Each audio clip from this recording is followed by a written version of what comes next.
أعوذ بالله من الشيطان الرجيم بسم الله الرحمن الرحيم يا أيها الذين آمنوا كتب عليكم الصيام كما كتب على الذين من قبلكم لعلكم تتقون أياما معدودات فمن كان منكم مريضا أو على سفر فعدة من أيام أخر وعلى الذين يطيقونه فدية طعام مسكين فمن تطوع خيرا فهو خير له وأن تصوموا خير لكم إن كنتم تعلمون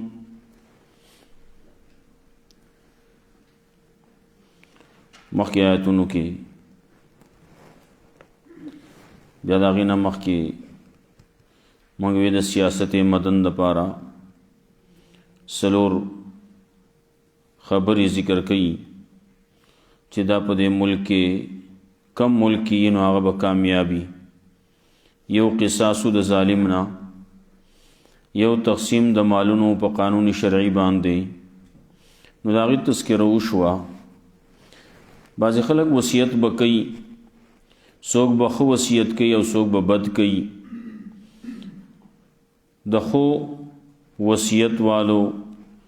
داغی دا پارا خیر دے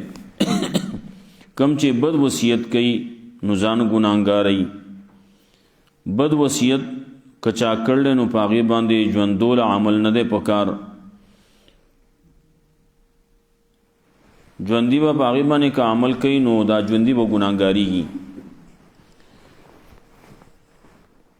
خبر اپا کہ شوی وی نو کلچے سڑے وصیت کئی نو دا غلط وصیتو کی ناغا دا پارا جوڑول پکار دی او کسوک روغ وصیتو کی نو دا خرابول او ختمول ندی پکار بلکہ دا عمل پی پکار دے کہ یو سڑے د رسم و رواج د بدعات و رسومات و د خلاف د دین د کارونو وصیت کئی نو دی باندې به عمل نه کولای کیږي دارنګه کوم چې زمونږه دلته خو نشته بعضی علاقو کې د اسقاطونو خبري اسی میونر غړوي ګوره اسقاط برا پسی کوي اسقاط خو ټیک دا شته خو داغه د پاره زید دغه نه ده دغه ځای کې چې کینو دا بدعات کوي نور فدیه د اسقاط اخو احادیث سره ثابت ده او دروجو فدیه ده ناغه ور پسې دی دا کوم آیاتونه چې اولوسته شو په دې کې هم د دې تذکرہ ده فدیه بھئی نو دا فدیه بد سی دا منظور نه د روجو فدیه خبر ذکر کئی نو آلتا کې بیا چې خلق ور کئی نو دا منظور وسره هم قیاسا خبر راضی چې منظور دا وسره هم ور کئی کې دې شي قبول شي که فدیه قبول نشي نو صدقه خو به قبول شي ثواب به ملاو شي نو هغه فدیه هغه د یوې روچې چې څومره فدیه ده وروسته د هغې تذکره کېږي لیکن دغه ځای کې چې کوم حیله اسقاط کوي نو دلته کې زموږ په دې کوم چې موجوده کل دی نو دې ته خو کوم چې نوجوانان څه چې دا بوډاګان چې پکې کوم دي دې ته هم پتې نشتی حیله اسقاط به دلته کې زموږ په دې علاقو کې پوخا کېدو ها که څوک بره تلي نو په دې بره علاقو کې دا قصې وسم شتي کیږي پکې وسوته هلته کې کوم چې دا نوی جنریشن دی نو دی دې قصو ته جوړ نه دي نو دوی ورته نه کینی هلته کې ها که د یو سړی غرضي چې هغه داسې چل کوي نو هغه بیا کتی شي شته پکې دغسې خلک دانې پکې شته دا کسب کوي مخکې ما یو ځای کې خبره کړوه دی به راجمع شي باغه به جوړه کړي او دغه سي دایره شکل کې بناسي مولوی سے سر اصل کې پیسې او یا نور څه او بیا په غیبه نه لپاسه قرآن دا به خو دی بعضې کې قرآن پکې نه دغه پیسې نقدي یا نور څه سامانی صابونونه یا ګوړه یا وغیره د هر ځای علاقې خپل خپل سیزونه نو هغه راجمع کېږي نو مولوی صاحب خبره شروع کی چې دا مسلمانو انسانو د مسلمان د شان سره خایږي چې د الله رب العزت د طرف نه چې کوم احکامات دي هغه به ادا کړي مونځ دی روژه ده که ادا یې نه کړي نو قضا به کړي او که په ده باندې څه نه کړي پاتې په نو وس خدای قاصر دی نو وس د هغې فرائض و واجباتو د روجو د منځونو د هغې په مقابله کې دا مال قلیله په غبن فاحشه او په خدای کثیره د دې ټولو د فدیه کې ماتا ته دا دربخل لی هغه وایي په دغه مذکوره شرایطو باندې مذکوره خبرو باندې دا ما قبول کړلی بیا به وایي دغه کمې خبرې چې شوې وې نو هغه به وایي دا ما تا ته بیا واپس کو یا هغه به واخلي نو هغه به مخې ته بیا وایي دا ته قبول کا دا کم خبرې چې وشوې په دغه خبرو باندې دا تا قبول کړلی هغه یا ما قبول کړلی بیا وایي په دغه خبرو باندې دا ما تا ته در کړلی نو هغه به دا اوچورلی هر یو سړی راځي کله بعضې ځایونو کې پکې داسې یو به راځي لاس به پږدي او دا ما قبول کړلی بیا بل ته وایي دا ما تاله در کړلی دا قصې مې سي دا وشي نو بعضې خلک دغه کوي دغه شی غیر شرعي دی ها فدیه د اعمالو د روجو د منځونو هغه فقهاو لیکلي کوم چې فقهاو په کومو شرایطو باندې لیکلي نو هغه پکار دی چې وشي نو د دې فدیه تذکره وروستو راځي د یو مونځ فدیه شوه یا د یوې روجې فدیه شوه نو هغه موږ چې کومه سرسایه ورکوو د دغې سرسایه په مقدار باندې چې هغه پاوکم 2 کیلو غنم دي نو سړی پاوکم دلته کې خو بیا پته لګي چې منځونه ډېر شي نو بیا یو سړی 2 کیلو دي ورکي نو 2 کیلو هلته کې په اختر کې سړی ورکوي ځکه چې هلته کې خو لږ فدیه یي سرسایه لږه جوړېږي خو چې کله څه منځونه زیات شي نو بیا خو هغه په چې په د یو کال منځ یې نه دی کړی وایي چې د کال مونځ یې نه دی کړی بیا چې حسابې ناسو کېږي او بیا ډېر شی دی جوړېږي په لکاو شی جوړېږي نو هغه بیا دا پاو چې تر راکم کې نو هغې کې بیا هم پوره کمی راځي بهرحال دغه غلط وصیتونه چې څوک کوي نو هغې باندې به عمل نه کولی کېږي ګناهګار په هغې باندې چې چا وصیت کړی نو هغه هم ګناهګار دی څوک چې پې عمل کوي په غلط باندې نو هغه به هم ګناهګاري دا نه چې پلانکي صاحب وصیت کړو پلانکی سے وصیت کر لے پلانکی سے کله وصیت هم دا بل شان وصیت هم کوي ولکه چې کله زه مړ شم ما قبر جوړ کوي نو هغې باندې به چپس ولګوئ کله مرمر به پې ولګوئ ګټه پې ولګوئ ټایل به پې ولګوئ او ښه کتبه به پې ولګوئ دا ټول څیزونه څه چې دي دا ټول ناروا دي دا غلط وصیتونه دي دا غلط وصیتونه دې باندې به عمل نه کولی کېږي اوس دې آیتونو کې دا درېیمه خبره ذکر کوي چې هغه هر یو سړی هغه به د سختې پختې عادتي نو مسله د روجې ذکر کوي د پاره د نفس د ارتباط چې نفس په سره عادت شي برابر شي نو د مانځه د روجو بعضې خبرې حکمونه احکامات هغه ذکر کوي یا ایها الذین آمنوا کتب علیکم الصیام کما کتب علی الذین من قبلکم اے مومنانو فرض کړی شي دا په تاسو باندې روژه لکه څنګه چې فرض کړی شي وه په هغه کسانو باندې چې ستاسو نه مخکې دي ستاسو نه چې مخکې کوم خلک تیر شي دي په هغې باندې هم روژه فرض وه تاسو باندې هم روژه فرض شي ده لعلکم تتقون دپاره دی تاسو متقیان شئ یا د پاره دی چې تاسو بچ شئ د مخالفت د الله نه، تاسو بچ شئ د عذاب نه. روزه په هغې باندې فرض وه، په موږ باندې دا، اگر چې په طریقې کار کې اختلاف و، بدلون پکې دی. منځونه په هغې باندې فرض و، موږ باندې مشتي. چا باندې هلته کې منځ فرض و، یو منځ چا باندې فرض دی، چا باندې دوه فرض دي. روجې دي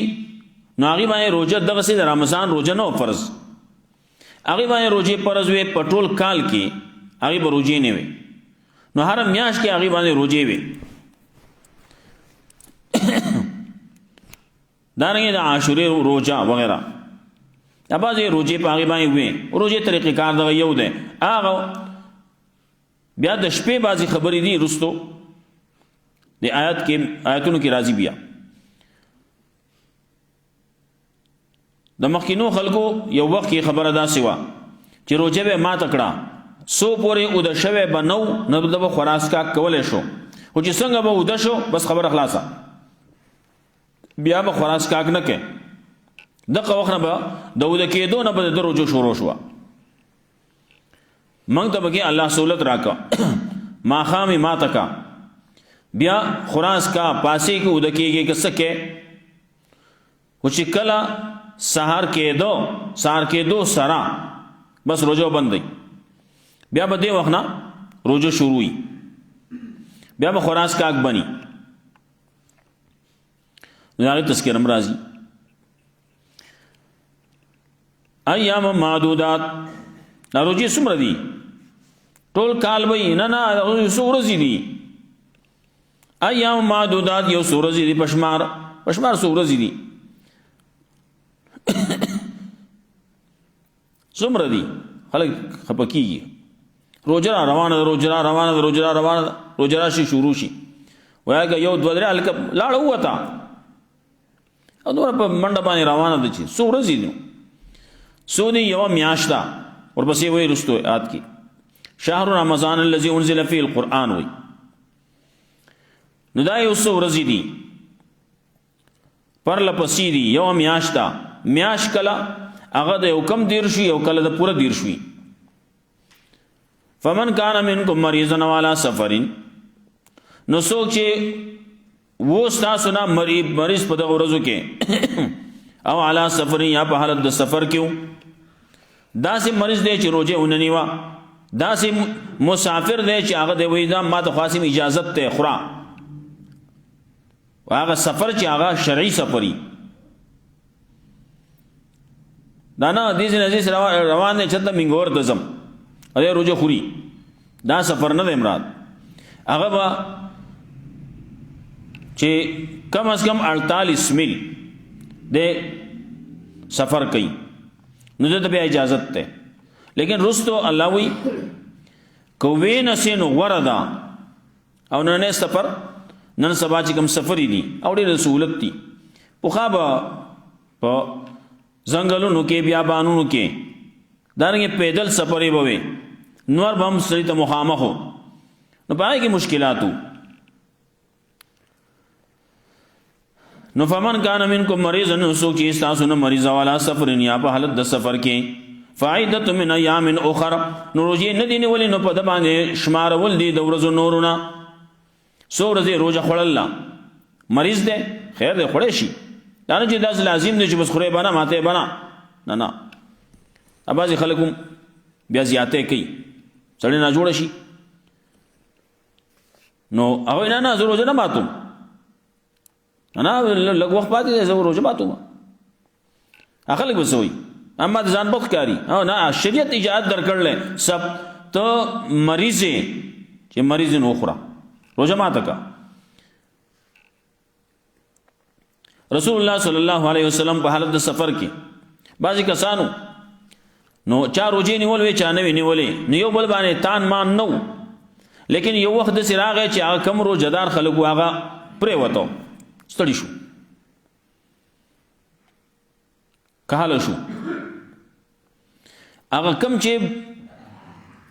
روجې نه نیوې په دغه سفر کې بوزې وه، نو هغې خدمتونه وکړه. رسول الله صلی الله علیه وسلم فرمایل چې نن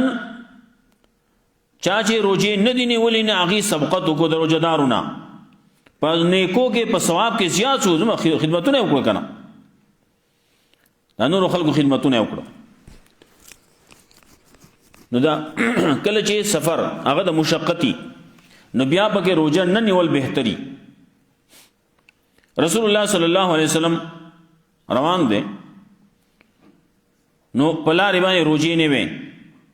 یو حد ته چې ورسېدو نو بیا روزه نه پرېښوده ویل نو اوس به نه نسو ولې اول کې سړی په طاقت کې وروسته سړی ورو کمزوری کېږي پکې بیا نو ځکه بیا په سفر کې سړی که حاله کېږي وعلى الذين يطيقونه فدية طعام مسكين دې آیت په باره کې بعض خلکو دا ویلي چې دا آیت منسوخ دی لیکن نور علماء د دې جوابونه کړلي جناب منسوخ نه دی د دې یو معنی منسوخه ده هغه معنی دا پخوا دور کې به داسې وه چې روزه چې کله فرض شوه نه لکه څوک پیسې ورکوي فدیه ورکوي نو هغه د فدیه ورکوي اگه څوک روزې نسی روزې دې نسی اجازت نو دا هغه خبره کوي نو علی الذین یطیقونه فدیة طعام مسکین او په هغه کسانو باندې چې طاقت لري د روزو نیولو او روزې نه نیسي نو فدیة طعام مسکین په هغې باندې فدیه ده چې یو طعام به د مسکین دپاره د مسکین د طعام پروگرام دیو کی انتظام دیو کی دو ٹیمر ڈوڑائی سبا بیگا داغینا کم چیدا نقدو کتی جوڑی گی پاو کم 2 کیلو غنم دغسی بیا 3.5 کیلو وربشی وسکی او ورسرا کجوره دغی سلور و تذکر رازی بیا د هر علاقې خپل خبره ده چې پس کې ورکوي خو دغه څیزونه دي د دې قیمت په لحاظ سره به ورکوي څو غریب دی جو کم چې کمتر قیمت والا دی هغه دې ورکي د هغې نه کم له چا لپاره بیا جایز نه دي هغه د هغې نه زیات چې څومره ورکولی شي که څوک بیا غنم ورکوي دغه وربشي ورکوي که دغه وسکې ورکوي او که کجورې ورکوي او یا د دې قیمت ورکوي قیمت هم ورکولی شي بعضې خلک پکې څه بل بس قصې کوي کله چې یو سړی غنم ورکوي د هغې حالت بیا ګراني مشکلات پکې دي اب څوک ګرځوي ځان سره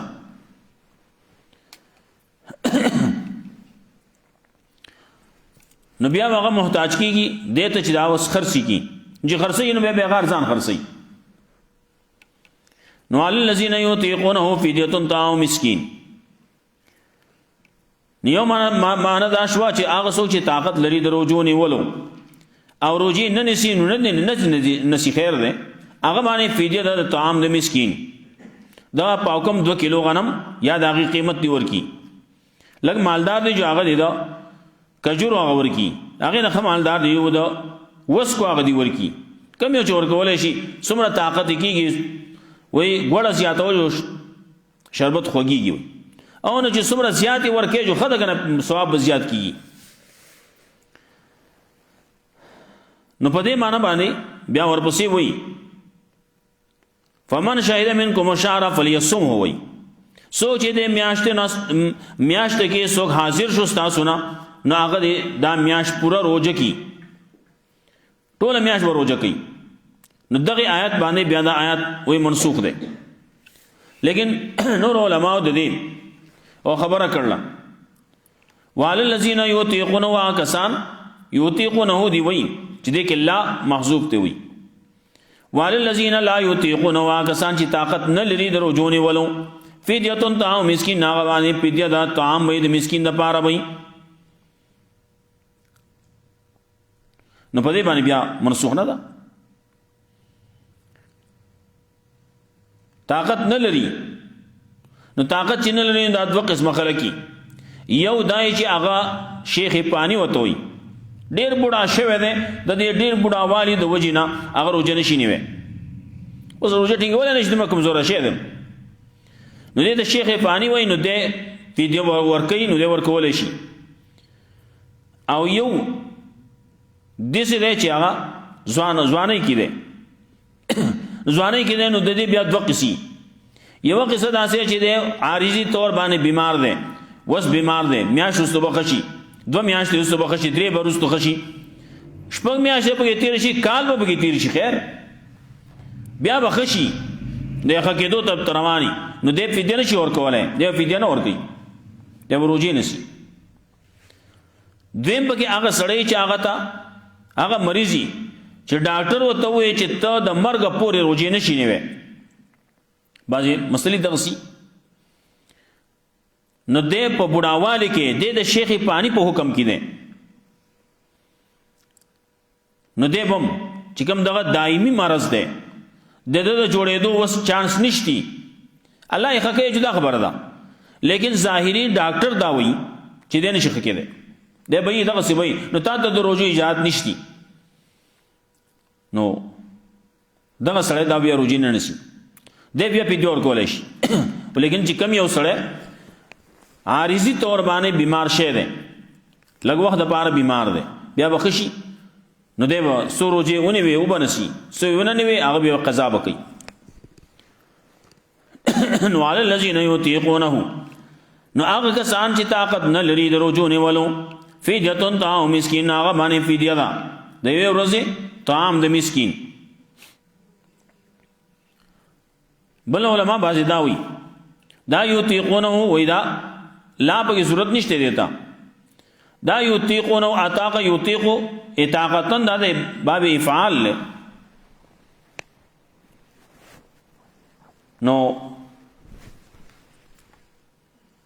باب افعال کې یو خاصیت ته سلب ماخذ وته وي مطلب دا ده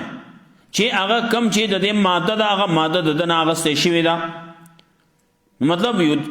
وال الذین یطیقونه هغه کسان چې دا هغه طاقت سلب کړی شوی دی دا هغه نه طاقت اغستې شوی دی د روژو نیولو فدیة طعام مسکین نو په هغه باندې فدیه د طعام د مسکین وایي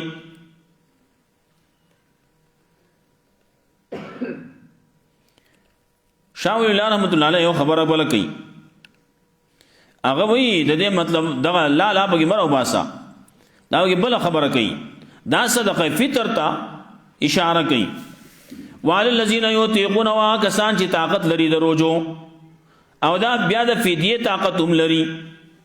نو فدیة طعام مسکین هغه د روژه هم نسی او خلکو له دې روژه ماتې هم کوي یا خلکو له دې بیا په آخر کې سرسایه هم ورکي دا د سرسایه خبره کوي صدقه فطر خبره کوي اسو وی یوازې روژو دی اونې وا وسی چې ماته نو ځان سره بل ملګری که یوازې مخوره بل باندې مخوره وا وعلی الذین یطیقونه کسان چې طاقت لري د روژو نیولو او د فدیه ورکولو نو فدیة طعام مسکین هغه باندې فدیه د طعام د مسکین دپاره فمن تطوع خیرا نو چا چې په خوشحالۍ سره وکړو نیک کار فهو خیر له نو دا غوره ده دپاره وان تصوموا خیر لکم او که تاسو روژه ونیسئ نو دا غوره ده ستاسو دپاره مطلب دا وروسته ورپسې بلوم وایي مرض دی سفر دی نو هسې معمولي بانې مه جوړوه چې معمولي بانو د وجې نه ته روژه خورې نه ان تصوموا خیر لکم ولې وروسته چې بیا سړی روژه نیسي نه دا یو غټ غري ښه زنانه نیوی شي زنانه له الله طاقت ورکړلی دی دغې روژو نیو ځکه چې هغو دپاره خو دغه مسلې راځي پکې روژو د نیو ده نو هغه روژو سره عادت وي لیکن سړي دپاره ډېره ګرانه وي ښه وایي سړی بار ګرځي عادت دی چې روژو شي نو هر ځای ته به دغسې ګوري یو ځای پېښ شو هغه به ډوډۍ خوري یو چای بس کي یو شربت بس کي څه به کوي څه به کوي ادې به دغسې ډینګ اړوي ګرانه وي نو زړه به کېږي اول ته کې خوړی به شي نه مګر روژه به یې نیولي نو روژه چې کله په روژه کې په رمضان کې ونیوی شي دا بهتر ده وان تصوموا خیر لکم که تاسو روژې ونیسئ نو دا غوره ده ستاسو دپاره ان کنتم تعلمون که تاسو پوهېږئ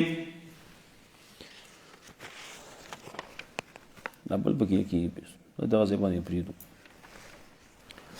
یا ایها الذین آمنوا کتب علیکم الصیام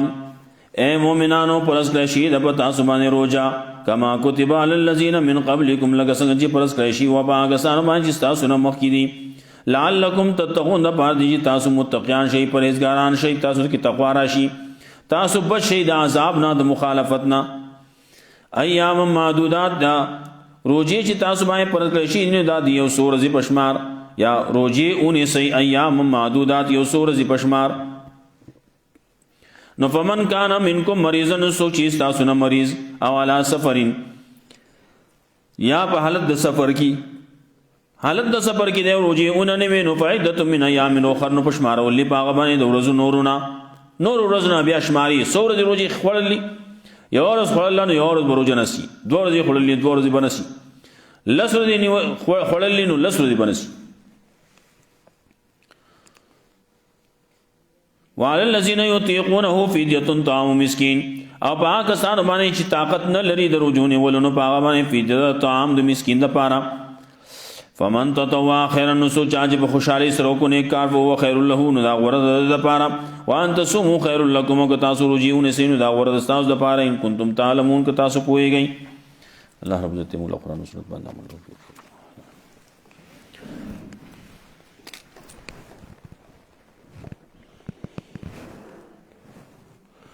اللهم اغفر